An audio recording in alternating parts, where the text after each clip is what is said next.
Alright, it's Friday. It's the end of the week. I've been working on Phoenix Wars since the beginning of August.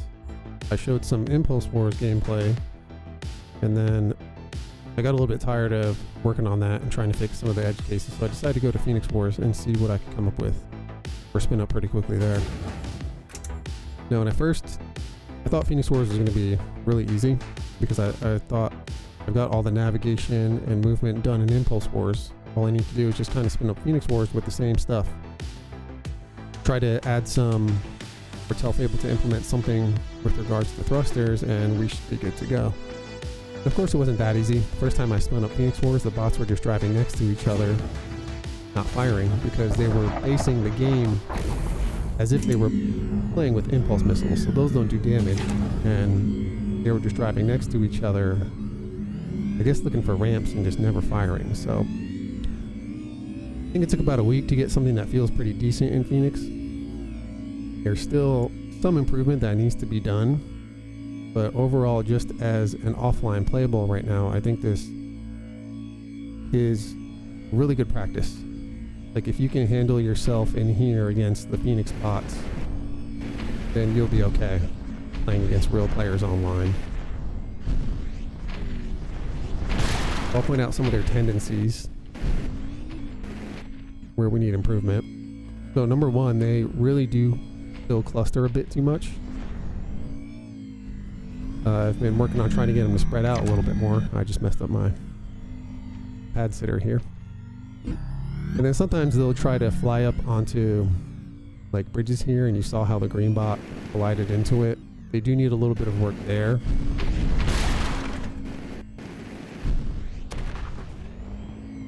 And you'll just see, if you're a Phoenix player, you'll see, like, you know, they're not responding perfectly yet. But you have to remember that these are fully deterministic bots, which is really difficult to make them. Like, with deterministic bots, you can do one of two things.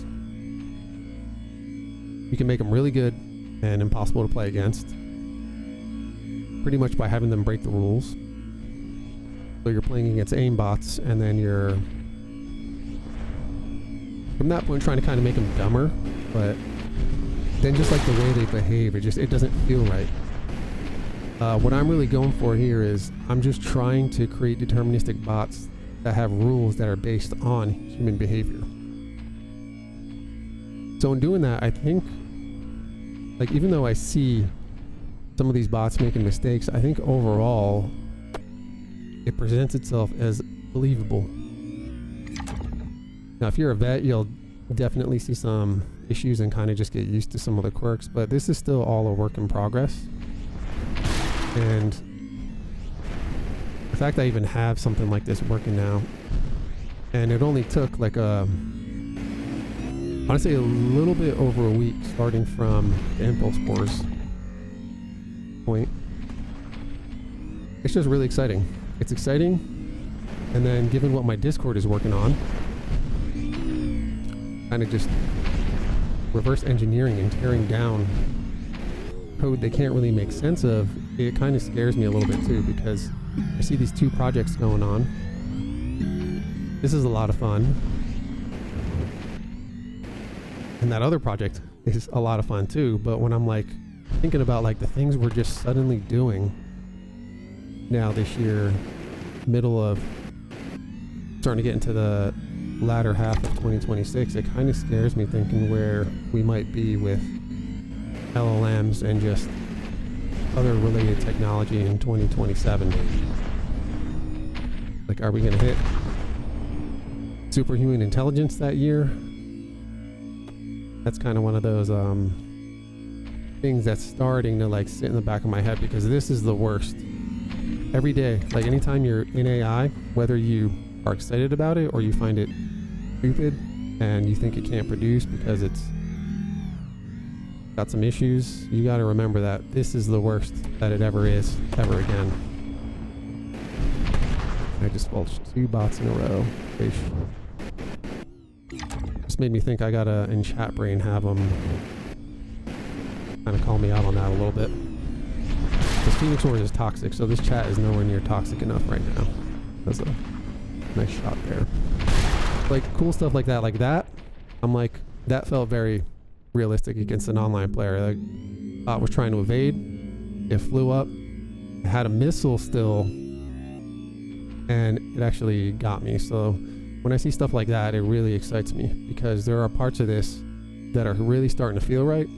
There are parts of this that don't feel right, but what it comes down to is I just go back and forth with Fable and I say, here's something that doesn't feel right or it's not working. I need you to actually spin up the game, analyze the bots, wait for that behavior to happen, and then find out what's causing it. And it does a pretty good job on that.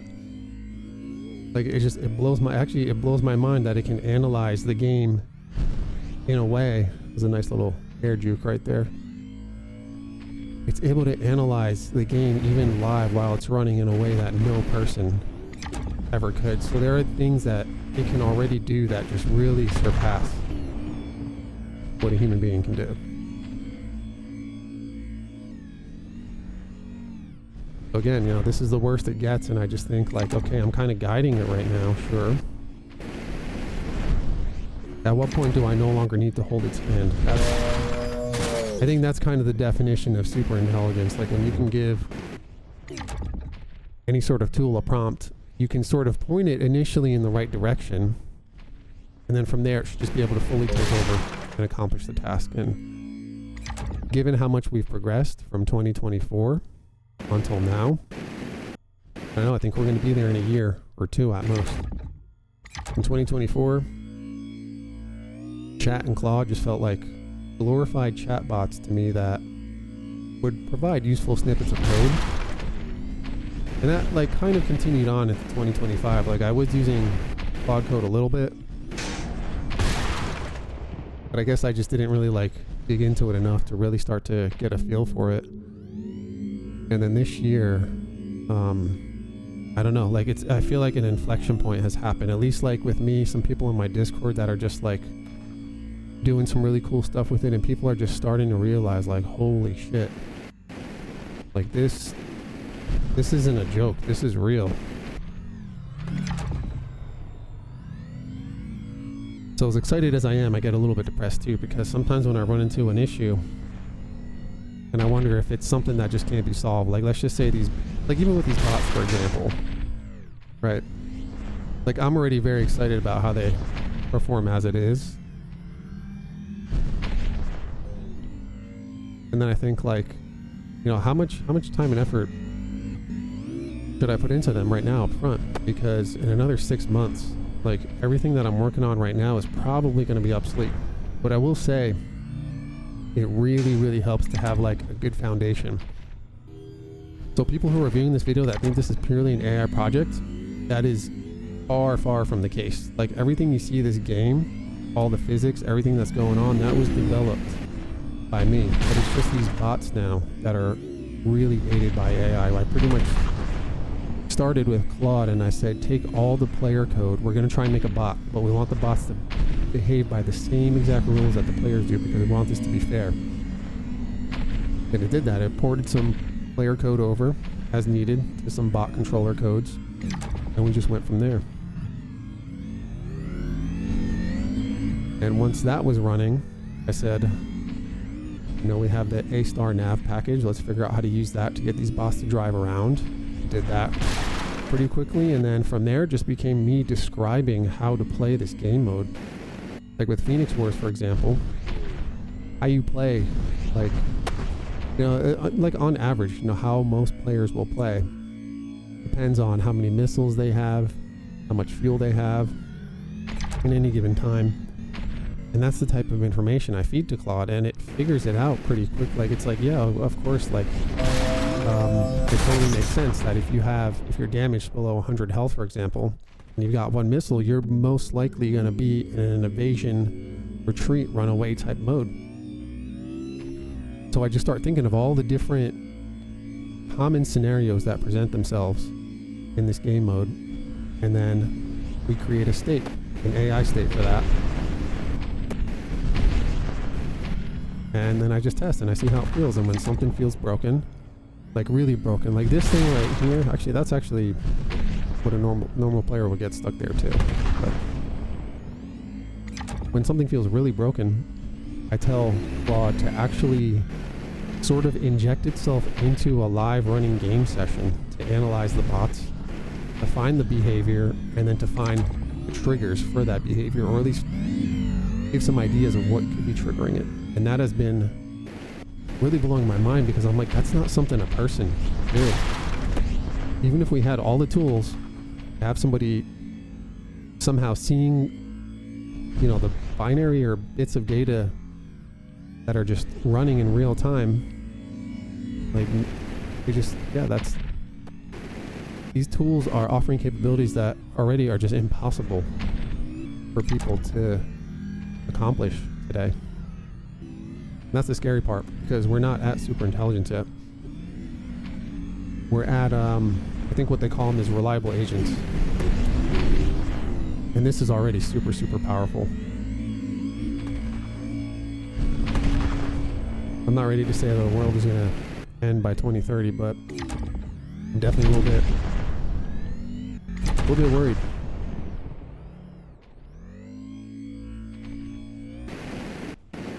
Alright, so I'm going to stop, you know, having some depressing discussions about AI and just kind of keep playing this. Start pointing out some of the issues I see. So like right here, some of this. You know, players will hang back, but they're like, I don't know if they would move like that. I like, if you don't play this, you probably won't notice. But there are like little bits of behaviors, like that guy right there, you know, he's smoking, he should be running like this guy over here innovating.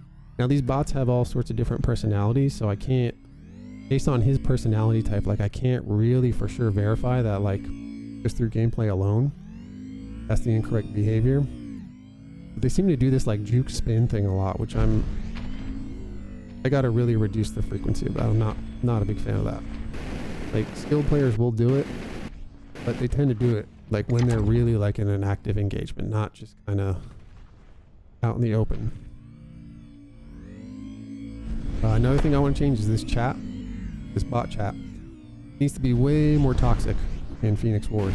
Like Phoenix is the most toxic mode of the game because it just ends up being the most highly competitive. It's probably the closest thing to Call of Duty, so people get mad in this mode really fast.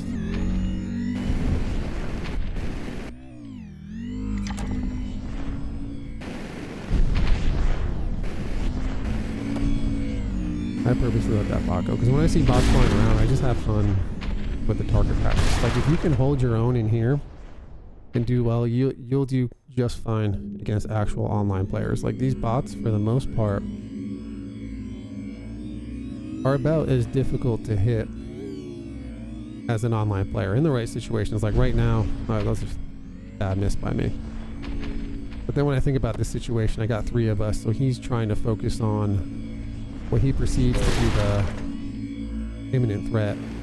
And this is just like, you should be a running away situation. Like if you're 1 on 3, you should just kind of get out of there right away. So that's something I actually, now that I'm discussing it, I never really told that.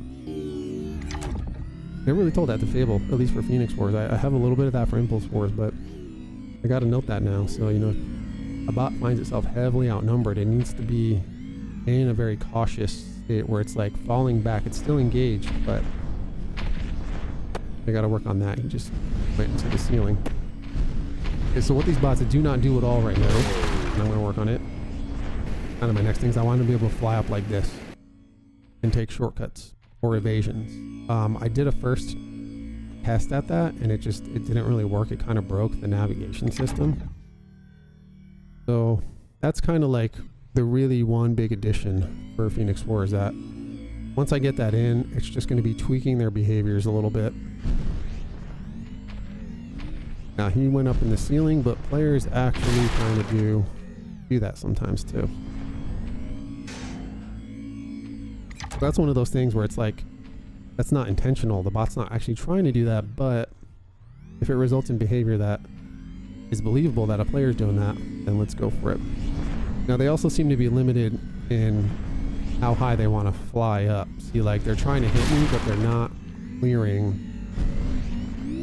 I've got to pay attention. They're not clearing the height needed.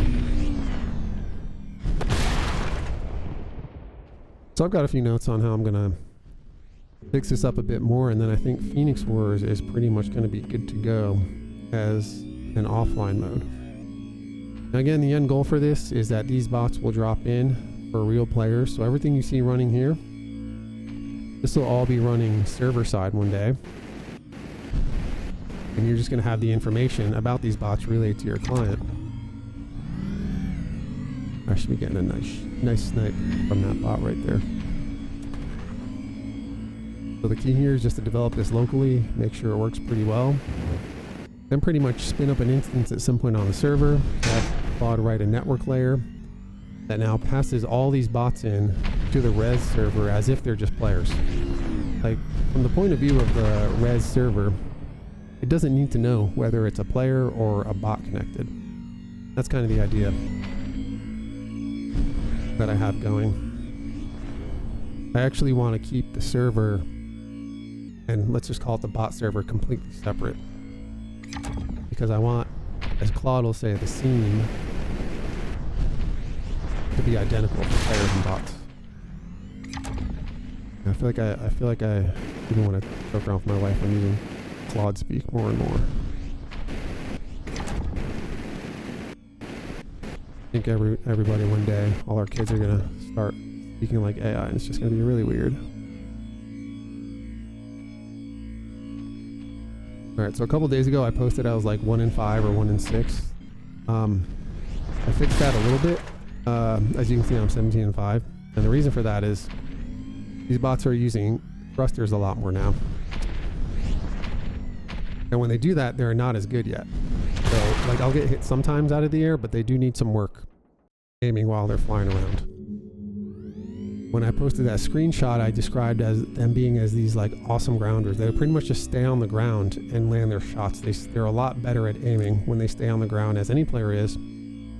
These bots, I have them skill banded 7 to 10. I want them to be representing like sort of the highest skilled players. And these types of players can aim in all situations. So that's the other thing to still work on. Because once I get that, everything is skill banded. And all their abilities, to start introducing more error until the low-skilled bots just really suck, and then you spawn a match with all different skills, and that was really cool right there. That felt very online to me right there. Like these moments here and there, I'm like, yeah, like that felt right. All right, so that's pretty much it for Phoenix. The status, I would say Impulse and Phoenix are both like 80% done. I'm just trying to work on cleaning them up. Phoenix has probably got a little bit more work than Impulse, but Impulse also just has, you know, these weird edge cases that I'm trying to, at some point, like with deterministic bots, you can really only do so much before things start to conflict. But the cool thing with LLMs is we can make these deterministic type bots so much better than in the past, because I as a person don't really have to track the decision tree anymore. I'm feeding information to the LLM, and it's managing, it's maintaining, it's expanding, it's moving things around, it's creating that decision tree for me. And that's where these tools are so much better than people too. Like, I almost feel bad because I'm somebody who's you know, I have a PhD in engineering, and my whole life it's been like, I need to verify, like I need to make sure stuff is correct. But in a situation like this, like I don't know what's going to happen, because the output of these tools is so fast you almost don't really have the time to fully verify. Like when I play, if it feels right, like so I have my process where I do have AI verify itself.